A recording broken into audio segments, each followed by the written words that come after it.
Folks, the standard 9 to 5 workday is ingrained deep in our society. That being said, the 8-hour workday seems to be slowly morphing into the 9 or 10, or if you count cell phones, endless workday. So for International Workers' Day, let's talk about the 8-hour workday, the people who fought for it, and where it is and where it should be going.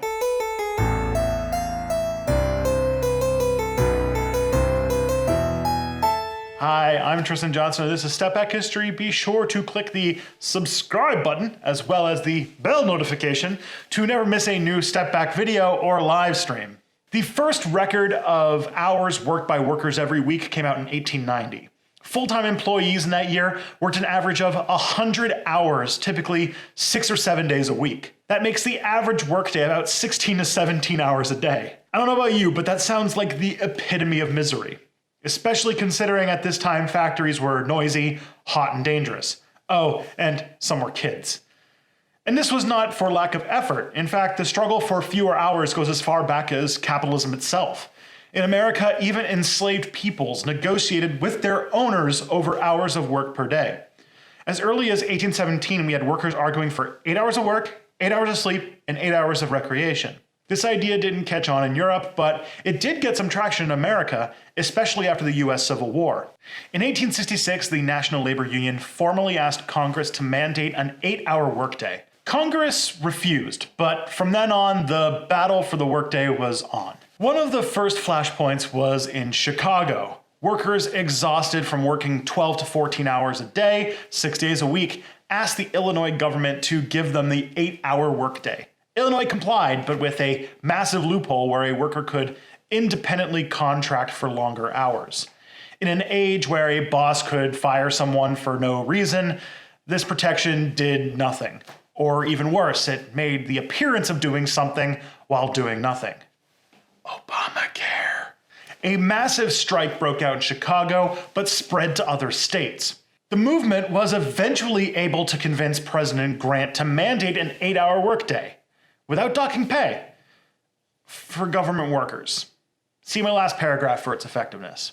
This galvanized labor movements, unions, socialists, anarchists, and anyone else not stuck in the bubble of classical liberalism dominating the upper crust of the time. They would strike and they would protest to get time off. Their protests were sometimes met with scabs, workers brought in to cover for the strikers. Fairly often, the owners of the businesses hired goons to beat up the strikers. Just read up on organizations like the Pinkertons to learn more. Battles for the 8-hour workday led to incidents like the Haymarket Massacre. On May 4th, 1889, a group of labor activists protested for the 8-hour workday and in opposition of the murder of several workers the day before by police officers.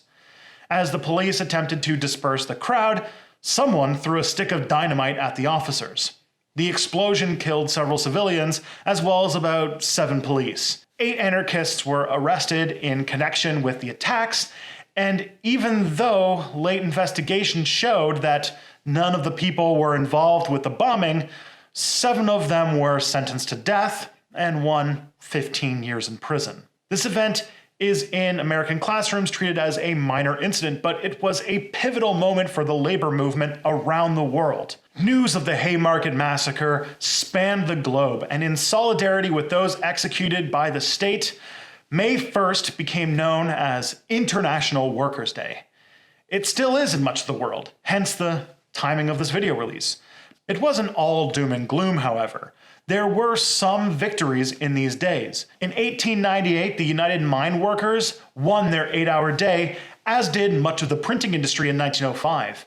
Even some manufacturers in the automotive sector decided to make this alliance rather than go to war with the unions.